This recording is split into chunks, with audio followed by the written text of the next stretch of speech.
Hello everyone, आप सब कैसे हैं। मैं उम्मीद करता हूं कि बहुत अच्छे होंगे और अपनी पढ़ाई को बहुत अच्छे से कर रहे होंगे। मैं Akash Kumar Badana ICT virtual classroom में आपका बहुत बहुत स्वागत करता हूं मेरे प्यारे बच्चों। जैसा आपको पता है मेरे प्यारे बच्चों, बेसिकली हमारी आपका 10th क्लास है और 10th क्लास में हम लोग ज्योग्राफी देख रहे हैं। एग्रीकल्चर हमारा टॉपिक चल रहा है चैप्टर, और मैंने आपको कहा था कि इसमें से एक या दो क्वेश्चन मिलने की संभावना है। हो सकता हो ये क्वेश्चन आपको 1 या 2 नंबर में मिले या फिर ऑप्शन में मिले, मिलेगा जरूर, ये गारंटी है। तो इसलिए ये टॉपिक 2 से 4 नंबर के बीच को कवर करने वाला है। तो बिल्कुल भी आप इसको इग्नोर ना करें, रिवीजन प्रॉपर करें, चीजों को अच्छी अपनी क्लियरिटी रखें, ताकि 2 से 4 नंबर हमारे निकलने नहीं चाहिए। पेपर में 4 नंबर तय कर देते हैं कि कौन फर्स्ट आएगा, कौन सेकंड, कौन थर्ड आएगा, कौन 6 नंबर पर जाएगा। तो बड़ी इंपॉर्टेंस है इस चैप्टर की। तो कल हमने कुछ फसलों के बारे में पढ़ा था। तो जैसे हम कल पढ़ रहे थे, हमने बेसिकली हम लोगों ने कल बागवानी पढ़ा, कॉफी को देख लिया था। चलिए एक बार देख लीजिए, कुछ डाउट है पूछ लीजिए, फिर आगे बढ़ेंगे।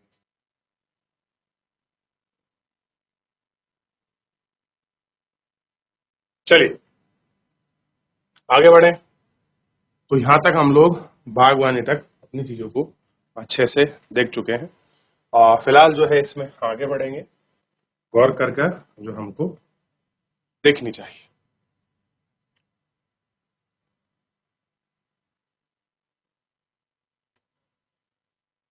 आगे बढ़े।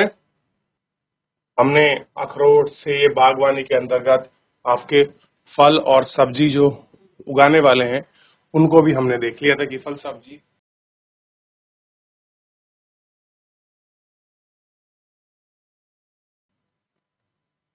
अब आप देखिए कि मैंने बताया था कि सब्जी के मामले में चाइना का प्रोडक्शन नंबर 1 पे है और भारत क्या है, दूसरे नंबर पर आता है किसके, फल के या फल सब्जी के उत्पादन में। ठीक है, ये हमने देख लिया। तो चाइना के बाद बहुत जगह हम सेकंड कंडीशन पर है वर्ल्ड में। क्लियर है। और सबसे बड़ी बात है, हम लोग वेजिटेरियन हैं तो उपभोग बहुत ज्यादा करते हैं। क्लियर है। उपभोग कैसा है हमारा, उपभोग परसेंटेज हमारा ज्यादा है। क्लियर है। ये आपको दिखाई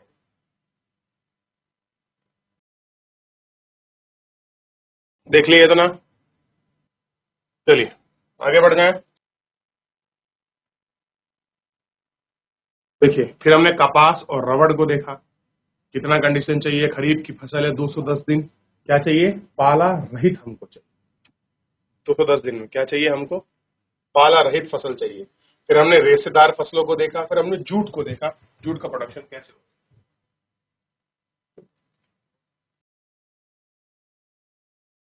चलिए, तो हमने आपका इंस्टीट्यूशन और डेवलपमेंट के विषय में देख चुके थे, थोड़ा हिस्सा आगे बढ़। चलिए एक बार वापस शुरू कर लेते हैं इंस्टीट्यूशन डेवलपमेंट, कोई बड़ी बात नहीं। प्रौद्योगिकी और संस्थागत सुधार की बात कर रहे हैं। जैसे हम पहले बताया जा चुका है कि भारत में कृषि हजारों वर्षों से की जा रही है, परंतु औद्योगिक और संस्थागत परिवर्तन के अभाव लगातार भूमि संस्थागत के प्रयोग से कृषि अवरुद्ध होती जा रही है। बाकी इसमें इसकी गति मंद हो जाती है। सिंचाई के संसाधनों का विकास होने के उपरांत भी देश का एक बहुत बड़ा भाग अभी भी किसान में खेती-बाड़ी के लिए मानसून और भूमि की प्राकृतिक उर्वरता पर निर्भर है। आज भी कितने लोग ऐसे हैं जो डिपेंडेंट है किसके ऊपर, कि भैया मानसून आएगा ही तो हमारी फसलों को सिंचाई होगी, और मिट्टी में अगर हम नेचुरल उर्वरकता होगी तो ही हम कुछ कर पाएंगे। यानी कि वो लोग नेचुरल उर्वरकता के ऊपर आपका डिपेंडेंट है, ना कि वो किसी खाद या आपके पेस्टिसाइड्स गिनने के लिए। ठीक है। बढ़ती हुई जनसंख्या के लिए यह एक कैसी है, महत्वपूर्ण चुनौती है। 60% से 7% में भी अधिक लोगों की आजीविका प्रदान करने वाली कृषि के कुछ गंभीर तकनीकी सुधार, कुछ गंभीर और तकनीकी जो आपका रिफॉर्म है वो आपके होंगे। स्वतंत्र भारत के पश्चात देश की संस्थागत सुधार करने के लिए जोत की चकबंदी, सहकारिता, जमीन आदि समाप्त करने में प्राथमिकता दी जाएगी। कैसी होगी, ये आपका जो प्राथमिकता है ये आपका दी जाएगी। प्रथम पंचवर्षीय योजना में भूमि सुधार तथा मुख्य लक्ष्य है। भूमि पर पुश्तैनी अधिकार के कारण यह टुकड़ों में बढ़ जाती है। भाई पुत्र है, एक एक व्यक्ति है, उसके 2 लड़के हैं, उन दोनों के बच्चे हुए, इस तरह से वो क्या होता है, आपका डिवाइड होती चली जाती है। अब देखिए, भूमि सुधार के लिए कानून तो बने परंतु ये लागू करने में ढील की गई। 1860 और 1870 के दशक में भारत सरकार ने कई प्रकार के कृषि सुधारों की शुरुआत की। पैकेट टेक्नोलॉजी पर आधारित हरित क्रांति, श्वेत क्रांति, फ्लड ऑपरेशन जैसे कृषि सुधार के लिए कुछ रणनीतियां आरंभ की गई, परंतु इसके कारण विकास के कुछ क्षेत्रों तक ही सीमित रहा। इसलिए 1880 1990 के दशक में व्यापक भूमि विकास कार्यक्रम शुरू हुए, जो संस्थागत और तकनीकी सुधार पर आधारित थे। इस दिशा में उठाए गए कुछ महत्वपूर्ण कदम सूखा, चक्रवात, बाढ़, आग, बीमारी के लिए फसल बीमा के प्रबंध और किसानों को कम दर पर ऋण ब्याज सुविधा उपलब्ध कराने के लिए ग्रामीण बैंक और सहकारी समितियों का संस्थापित किया गया। कैसे है? कुछ सूखा के लिए उठाया गया, कुछ बाढ़ चक्रवात के लिए, कुछ बीमारी के लिए, कुछ फसलों के लिए, इन सब के लिए आपका प्रबंधन किया गया और इनकी सुविधा की गई, और सहकारी समिति और बैंक संस्थागत ये सारी चीजें इसमें रखी गई ताकि ऋण प्रबंधन हो सके। ठीक है। किसानों के लाभ के लिए भारत सरकार ने किसान क्रेडिट कार्ड, व्यावसायिक दुर्घटना बीमा योजना पीएमवाई की शुरुआत की। इसके अलावा आकाशवाणी, दूरदर्शन पर किसानों के लिए मौसम की जानकारी, बुलेटिन व कृषि कार्यक्रम का प्रसार किया। किसानों को बिचौलिया और दलालों के शोषण से बचने के लिए न्यूनतम सहायता मूल्य और कुछ महत्वपूर्ण फसलों का लाभ खरीदने के लिए योग्य बनाया। ऐसा क्यों? आप देखिए, ताकि अगर हम किसानों का ध्यान रखेंगे तो ही किसान पहली बात तो अपनी आजीविका से जूझ रहा है। ठीक है, उसकी आर्थिक स्थिति इतनी नहीं है कि वो समृद्ध हो सके। अगर हम उसको तकनीकी सलाह देंगे, वैज्ञानिक सलाह देंगे, ठीक है, अगर हम उसको वैज्ञानिक ढंग से विधि से अगर वो कुछ एग्रीकल्चर करेगा तो उसका प्रोडक्शन ज्यादा होगा, उत्पादन अच्छा होगा, उसके लिए लाभ सुनिश्चितता क्या है, उतनी ही आपकी बढ़ती चली जाएगी। क्या है? लाभ सुनिश्चितता बढ़ती चली जाएगी। तो ये सारी चीजों के बारे में उन्होंने, सरकार ने घोषणा की थी कि भैया हम कृषि को कैसे रख रहे हैं, और आप जानते हैं आधुनिक बनाने के लिए ये सारे प्रयास किए गए। और 1960 और 70 के दशक में कई टेक्नोलॉजी आई, लेकिन 1980 और 90 के दशक में बड़ी शुरुआत हुई तकनीकी विकास, और ये आपको यहाँ देखने के लिए मिलेगा बच्चों।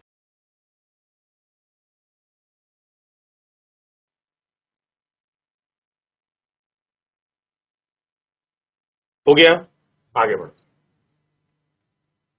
अब एक आंदोलन इस जमाने में बड़ा फेमस हुआ, उस पर हम बढ़ेंगे। देखिए किस तरीके से बुआई की वगैरह की बात होती है। आगे बढ़ जाएं। बात कर रहे हैं, एक आंदोलन शुरू हुआ। अगर कोई और जानकारी चाहिए आपको तो किसान पोर्टल वेबसाइट पर आप लोग जा सकते हैं, farma.gov.in, farmahome.aspects, वहाँ किसान बागवानी परियोजना के बारे में आप जो है बहुत सारी जानकारी वगैरह एकत्र कर सकते हैं। अच्छा, एक जमाने में एक आंदोलन चला और बहुत प्रसिद्ध था, भूदान ग्राम दान आंदोलन। कैसा है? भूदान ग्राम दान आंदोलन। कह रहे हैं कि इसको चलाया था विनोबा भावे। बड़ा महत्वपूर्ण आंदोलन रहा और बिहार, उत्तर प्रदेश में बड़ा बढ़ चढ़कर सामने आया, और इसकी कुछ दो झलक है, मैं आपको दोनों झलक दिखाऊंगा और बताऊंगा अभी। चलिए शुरू करते हैं। सबसे पहले उदाहरण, महात्मा गांधी ने विनोबा भावे जी ने सत्याग्रह में सबसे निष्ठावान सत्याग्रह की तरह भाग लिया। जब व्यक्तिगत सत्याग्रह कर रहे थे महात्मा गांधी जी, तो सबसे पहले व्यक्ति अगर कोई थे तो वो थे आचार्य विनोबा भावे। यहाँ खाली विनोबा भावे लिखा है। उन्होंने उनके सत्याग्रह में, सत्य प्लस आग्रह, अगर आप सत्याग्रह का अभिच्छेद करोगे, सत्य के साथ आग्रह करना ही सत्याग्रह है। आप किसी विनता से कोई चीज को ना करते हैं तो वो क्या है? वो सत्याग्रह की कैटेगरी में आता है। सबसे निष्ठावान सत्याग्रही की तरह को अपना आध्यात्मिक उत्तराधिकारी घोषित किया कि भैया अगर सत्याग्रह में कोई सबसे निष्ठावान मेरा कोई उत्तराधिकारी है, कोई जगह ले सकता है, तो वो है आचार्य विनोबा भावे। ये उन्होंने बात की। ठीक। ग्राम स्वराज की अवधारणा गहरी आस्था थी। गांधी जी की शहादत के बाद, यानी कि जब उनकी गोली मारी उसके बाद, संदेश को लेकर लोगों तक पहुंचने के लिए विनोबा भावे ने लगभग पूरे देश की पदयात्रा की। एक बार जब वे आंध्र प्रदेश के एक गांव चोलमपल्ली में बोल रहे थे तो कुछ भूमिहीन गरीब ग्रामीण ने अपने आर्थिक भर पोषण के लिए कुछ भूमि मांगी। कहां पर? पोचमपल्ली। विनोबा भावे ने उनसे तुरंत कोई वादा तो नहीं किया, परंतु उन्हें आश्वासन दिया कि सहकारी खेती करके तो वे भारत सरकार से बात करेंगे और उनके लिए जमीन मुहैया कराएंगे। अचानक श्री रामचंद्र रेड्डी उठकर खड़े हो और उन्होंने कहा कि 80 भूमिहीन ग्रामीणों को 80 एकड़ भूमि बांटने की पेशकश की कि भैया 80 हमारे गांव में भूमिहीन किसान हैं, मैं उनको 80 एकड़ भूमि बांटने के लिए तैयार हूं। इसे भूदान के नाम से जाना गया। बाद में विनोबा भावे ने यात्रा की और अपना विचार पूरे देश में फैलाया। कुछ जमीनों ने, जो अनेक गांव के मालिक थे, भूमिहीन को पूरे गांव की देन की पेशकश की। इसे ग्राम दान कहा गया। भूमिहीनों को गांव में जमीन देने की जो प्रक्रिया थी, अनेक उन्होंने जो आपकी जमीन दी बड़े बड़े मालिकों ने, वही आपका भूमि दान की कैटेगरी में उसको रखा गया। उसी में आपका बात आई। इसे ग्राम दान कहा। परंतु कुछ जमींदारों ने तो भूमि सीमा कानून को बचने के लिए अपनी भूमि का एक हिस्सा दान कर दिया। अब एक टाइम था कि आप एक से ज्यादा जमीन नहीं रख सकते, कुछ सीमा निर्धारण थी, तो उसका हिस्सा दान किया। विनोबा भावे द्वारा शुरू किया गया इस भूदान ग्राम आंदोलन को रक्तहीन क्रांति के नाम से जाना जाता है। कभी क्वेश्चन बन जाए कि रक्तहीन क्रांति भारतीय इतिहास में किस नाम से दर्ज है, तो आप बताइए। रक्तहीन क्रांति तो सबसे पहले आचार्य विनोबा भावे बड़े मसीहा के रूप में उभरे। आप देख सकते हैं ग्रामोदय से बाहर आए थे, देख लीजिए, ठीक है। और उसके बाद जो है उन्होंने इस तरह से आंदोलन को चलाया और लोगों तक ग्राम स्वराज की बात को पहुंचाने का प्रयास। चलिए मेरे प्यारे बच्चों, फिलहाल जो है आज के लिए इतना ही। मिलते हैं नेक्स्ट लेक्चर में। धन्यवाद।